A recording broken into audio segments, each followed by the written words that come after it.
ধানমন্ডিতে নিজ বাসায় জরুরি সংবাদ সম্মেলনে বক্তব্য দিচ্ছেন সমাজ কল্যাণ ও মহিলা ও শিশু বিষয়ক মন্ত্রী ডক্টর এজেড.এম জাহিদ হোসেন। সরাসরি যাচ্ছে তার বক্তব্যে।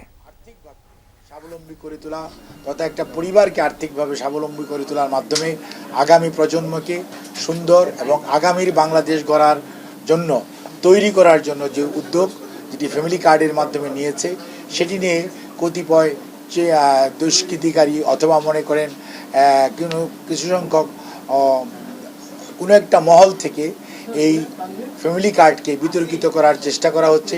কেউ কেউ গ্রামে যে নিরীহ মাদের কাছে টাকা চাচ্ছে যে ফ্যামিলি কার্ডের জন্য টাকা লাগবে, এবং কোনো জায়গায় হয়তো সেই প্রোগ্রাম নাই, সেখানেও যে টাকা চাওয়া হচ্ছে।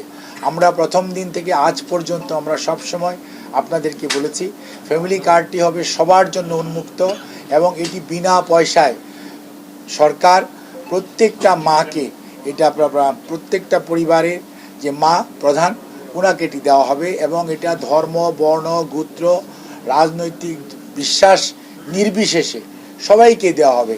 এখানে কোনো পার্সুয়েশন অর্থাৎ কোনো ধরনের তদবিরের কোনো প্রয়োজন নাই, কোনো ধরনের প্রতিযোগিতার দরকার নাই, কেউ বাদ পড়া বা কেউ বেশি ঢুকে যাওয়ার কোনো সুযোগ নাই। কারণ এটা এমনভাবে করা হবে সবাই যাতে এটা পায়। এটা এমন হবে যে প্রথম দিকে হয়তো একটা ওয়ার্ড পাবে, তারপরে সপ্তাহ দেখা যাবে 2টা ওয়ার্ড পাচ্ছে, তারপরে সপ্তাহ দেখা যাবে 3টা, 4টা, 5টা, এরকমভাবে এটা গ্রাজুয়ালি সারা বাংলাদেশের উপজেলা এবং উপজেলা থেকে সারা বাংলাদেশে ছড়িয়ে পড়বে।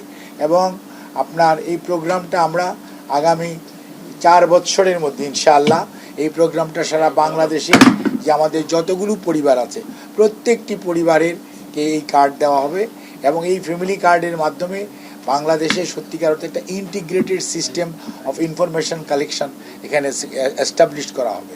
এবং এই কার্ড সকল কিছুর আপনার প্রথম আমরা ফিজিক্যালি এই ইনফরমেশনগুলো কালেক্ট করব, তারপর এটাকে সফটওয়্যারের মাধ্যমে এমন একটি অটোমেটেড সিস্টেমে চলে যাবে